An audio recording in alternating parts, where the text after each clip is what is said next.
अगर आपसे पूछा जाए कि क्या आपने कभी गिद्धों को देखा है, तो ज्यादातर युवाओं का जवाब होगा नहीं।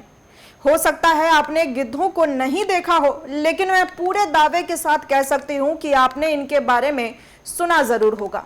रामायण में जटायु, जिसने मां सीता को बचाने के लिए अपने पंख तक कटवा दिए थे, वो भी एक गिद्ध ही था।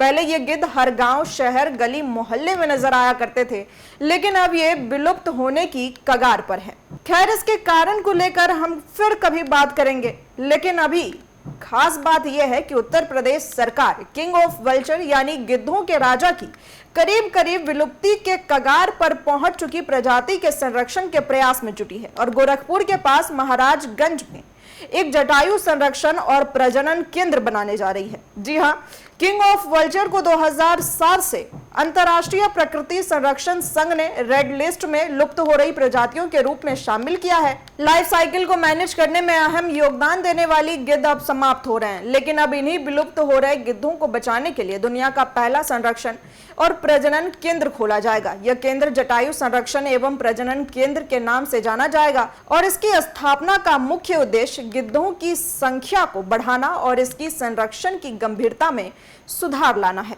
उत्तर प्रदेश सरकार ने यह केंद्र स्थापित करके एक महत्वपूर्ण कदम उठाया है, जो उन गिद्धों के बचाव और संरक्षण में मानवीय प्रयासों को सशक्त बनाएगा। प्रमुख वन संरक्षक SK शर्मा ने इसके बारे में बताया कि यह केंद्र दुनिया में पहला है जो एशियाई राजा गिद्धों, जिसे लाल सिर वाला गिद्ध भी कहा जाता है, उसके प्रजनन और संरक्षण के लिए विशेषता से स्थापित किया गया है। इसके लिए उन्होंने कहा कि केंद्र अब तैयार है और इसका औपचारिक उद्घाटन जल्द ही होने वाला है। बता दें कि अभी इस केंद्र में एक नर और एक मादा गिद्ध का जोड़ा रहता है। उनके लिए वैज्ञानिक अधिकारियों और जैव वैज्ञानिकों की व्यवस्था की गई है ताकि उनका प्रजनन और स्वास्थ्य सुनिश्चित किया जा सके। इसमें उनके अंडे देने की प्रक्रिया शुरू हो चुकी है। केंद्र में एक विशेष एवियरी बनाई गई है जिसमें गिद्धों के उपयुक्त वातावरण उपलब्ध कराए गए हैं। इस संरक्षण केंद्र में गिद्धों की पूरी देखभाल की जा रही है, जिसमें 24/7 उनकी निगरानी और उनके प्राकृतिक जीवन की सुरक्षा शामिल है।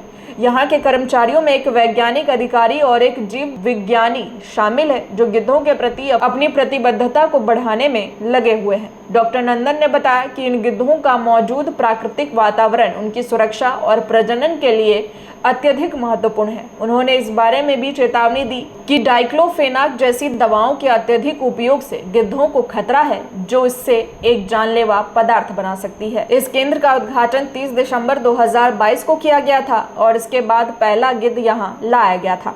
इसके बाद एक और भी गिद्ध इस केंद्र में लाया गया। अब केंद्र में 2 मादा गिद्ध भी लाए जाने की योजना है। इस संरक्षण और प्रजनन केंद्र में देश के अन्य केंद्रों में लंबी चोंच वाले और सफेद पीठ वाले गिद्धों के बारे में भी बताया गया है, जिनके संरक्षण और प्रजनन की देखभाल अलग अलग केंद्रों में की जाती है।